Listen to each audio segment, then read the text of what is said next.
Mundua ejetzen ari da. Izan dira suteak Euskal Herrian, baita Frantzian eta Espainian ere.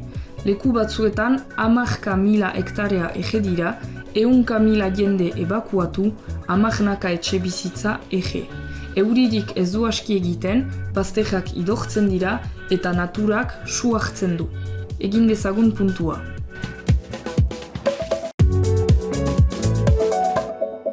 Uztail atxarrean Euskal Herrian hainbat sute piztu ziren, batez ere beroak eta ezetasun faltak hanpaturik.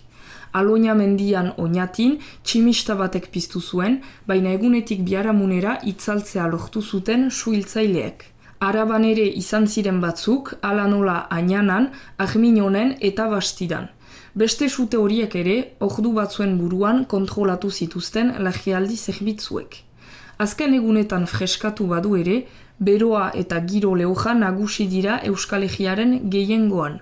Udak alerta laranja eta goji artean egiten du aitzina, edateko urumujizketen eta sutea jiskuen artean. Halere, Euskal Herrian piztutako suak kontrolpean hartzeko modukoak izan dira, Frantziakoak eta Espainiakoak ez bezala. Duela 2 aste, animaleko sua abiatu zen Girondan, Somoz Herrian. Ordutik, 22.000 hektarea baino gehiago eta 100 eraikin inguru kiskali ditu. 1929tik Frantzian izan den suterik handiena izan da. 250.000 pertsona inguru ebakuatu behar izan dituzte. Suhiltzaileak oraindik Girondakoa itzaltzeko ahaleginetan ari zirela, beste sute handi bat piztu zen landetan, Bizkajoz inguruan. 3.500 hektarea baino gehiago ege ditu eta 37.000 pertsona baino gehiago ebakuatu dituzte. Lehen balantzearen arabera, suak 100 etxe bizitza inguru ondatu ditu. Urubia idatzi eta grabatzen dugunerako lortu dute Girondako sutearen egoera egonkortzea, baina ez dute oraindik lortu itzaltzea. Landetan behiz kontrolpean dute sutea. Espainian ere bortitza izan da uztail bukaera. 2 sute handi elkartu dira, bat Gaztela eta Leon erkidegoko Abila probintzian piztutakoa eta bestea Madrilgo erkidegoan piztutakoa.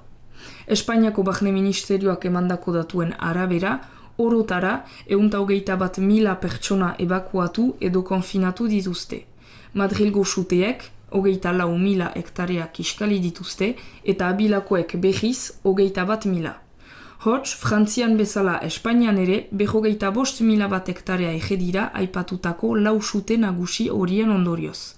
Zenbaki hoiei, sute txikiagoen datuak gehiturik, 100.000 hektarea inguru kiskali dira 2 herrialdeen artean. Halakoa da egoera. Mundua ejetzen ari da, Euskal Herritik eta Europatik harago gainera. Orokortua da. Alde batean eta bestean, era bateko eta besteko analisiak entzuten dira. Sute gehienak gizakiak piztuak direlakoan, klima aldaketaren gaia baztertu nahian dabiltza batzuk. Suhiltzaileak suteak itzaltzeko dituzten zailtasunak seeki aztertzen besteak. Ejaterako, Nafarroako basozainek salatu dute suteai auge egiteko baliabide gutxiegi daudela. Halere, Girondako, Landetako, Madrilgo eta Abilako suteek erakutsi dute arazoa ez dela bakarrik sua itzaltzeko baliabideena. Aspaldi da ekologistek ahisko horiek aipatzen dituztela, eta azken egunetan ahazoia ote zuten eztabaidatu dute zenbait telebista platotan. Aski aipatu da denetarik behar dela gehiago, suteen kontra egiteko hegazkinak, makineriaren mantentzerako baliabideak, suhiltzaileak.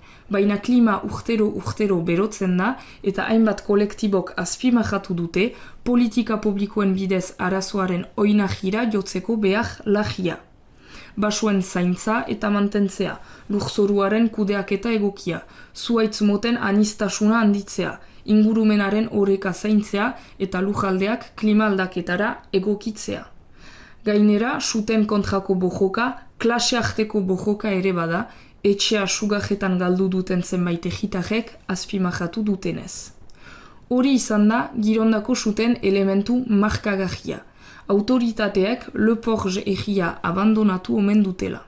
Telebistan, irratietan, egunkarietan, egitarrek lekukotasunak eman dituzte. Suhiltzaileen kamioiak ikusi dituzte fejetera buruz abian. Gauean, egitajak eta laguntzaileak besterik ez ziren gehiago. Egon dira egian etxeak salbatu nahian, suhiltzaileak izajen bigajen etxe bizitzak salbatzera zioazen denboran. Frantziako barne ministroak ukatu du halako agindurik eman izana, baina egitajek kontatu dutenez, suhiltzaileei fejetera joatea galdegin zaie eta batzuek errefusatu dute, egi oso bat zegoelako salbatzeko. Ara, bukatu zaigu atal hau ere. Ondoko egunetan adi egonen gara sortu daitezken sute behiei eta egoeraren behi emanen dizuegu behian. Anartean ongi izan eta laster arte.